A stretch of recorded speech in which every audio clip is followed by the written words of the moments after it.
What's going on? I'm going live right now. Uh, I don't know if you could see. I put a random movie on in the back. Oh, there it is. There it is. Interstellar. Oh, random movie. This random movie night. Up here in his house. And I just like to talk about my top 5 albums of all time. I was going to do top 10, but I decided to just hold the phone because that might be too intense. So I've compiled a list of 5 albums are my favorite albums. Um, my first album is Tool Lateralis. Um, reason being because it's got those it's got very good drums with Danny Carey and Maynard is like if you had to pick a Tool album, that was the number one album. It's got everything. It's got the loud, it's got the soft, it's got the intense. It's early 2000s. It's really, really good. All these albums are pretty. There's only one album on here that's 90s out of my top 5. Number 2 is a Canadian band. It's not Tragically Hip. It's not anything like that. It's Finger Eleven. Believe it or not, Finger Eleven, Grayest of Blue Skies. Yep, that whole album. I couldn't stop listening to it. I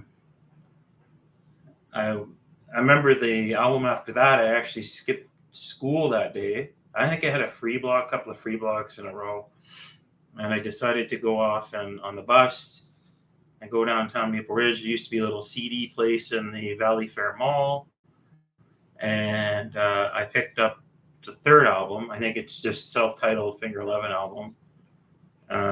Really good to skip school, buy an album. Kids today wouldn't even know what the hell that is. They wouldn't even know an album if the album slapped them in the face. Third is A Perfect Circle, Mare de Noms, which came out in 2000. A lot of good albums came out in 2000. A lot. But that album had a chick on, I think she was on bass. I think her name is Paz or something. Anyway, she just killed it. And then the next album after that, they replaced her. She moved on. She went to go with Billy Corgan and Zwan or whatever it is, and then she ended up going by herself. But she's a really, really good guitarist. And of course Maynard and trying to think now, the drummer for Foo Fighters right now, he is also the drummer of A Perfect Circle. I forget his name. Anyways, he's really good. The fourth is Queens of the Stone Age, Songs for the Deaf. And that album was really good because the drumming was really good because it had the Foo Fighters singer, and we all know who that is, and he was drumming on it. And my fifth album is almost an album I play every couple of days. I love it. It'll never get old. It's timeless. It's Alice in Chains' Dirt. Never get old. That album just rocks front to back. If it wasn't for these other artists that were pretty big when I was a teenager ahead of them, I would have put Alice in Chains in maybe 2. If I was a teenager in the 90s, I would probably put Alice in Chains at 1 or 2 with Pearl Jam and Nirvana. But because these other album artists kind of shaped my listing, I decided to put Alice in Chains at 5. And I mean, if I had to continue, it would be bands like AFI, I didn't like punk. Like I like punk. I like Rancid. But AFI, I don't know what it was. It was more than punk. It had a little bit of um, thinking to it. It had a little bit of I don't know. It spoke to you. There's a lot of these bands that are great bands, but they don't speak. It's just gibberish. Like, oh, I went down here, and the government sucks, and the blah blah blah blah blah. No, I want a band that will speak to me some way. There's other bands. I don't know if I go through my phone right now, as I compiled more than just the 5 artists, but here we go. Let's go back to my albums that I put in here. Library, I'm in playlists. Okay, I'm using iTunes.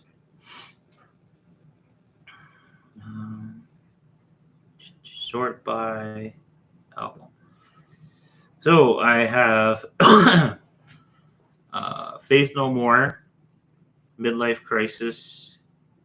That album was, I think it's called Angel Dust. That one, the second one? Yes, second album, Angel Dust. Third, I think it's the third album. I had Marilyn Manson, Antichrist Superstar, because that is a really good album. That's a 90s album, so I probably would put that in. If I could go Alice in Chains, I'd probably put Marilyn at 5. I had Disturbed in here. I had 2 Disturbed albums, but I went with Prayer, or I believe, before the first album. I did Three Doors Down, The Better Life. I put the Crow soundtrack in here because that's still, even though I trashed the 4K, the soundtrack is still good. I also put Nine Inch Nails, The Downward Spiral, because that's a classic. CKY, I put Infiltrate, Destroy, Rebuild. Slipknot, I put in People, or that's the song. Iowa. Korn, I went with Issues. Still my favorite Korn album. Metallica, I put in here Load and Reload and the Black Album. Incubus, I put in Morning View. And 3 Days of Grace, another Canadian band, I put in 1X.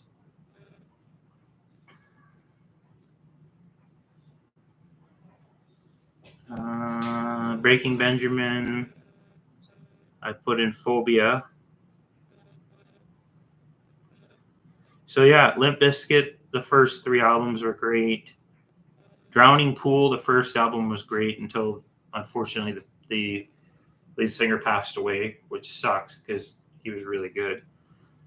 Pearl Jam, I went with 10.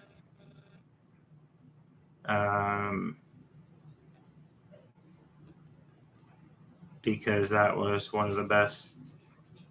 There's just so many good albums. The stuff they're making today, I can't really get into it. I'll buy the Foo Fighters, I'll buy Pearl Jam, or I'll get it on iTunes.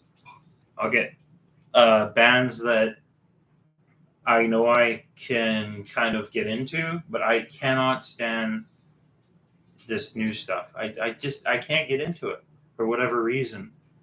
Turnstile, I did see Turnstile. The last concert I went to see, who did I go? I saw Blink-182 and Turnstile. So Turnstile was before Blink-182, and Turnstile kicked ass. They were really good. I was impressed.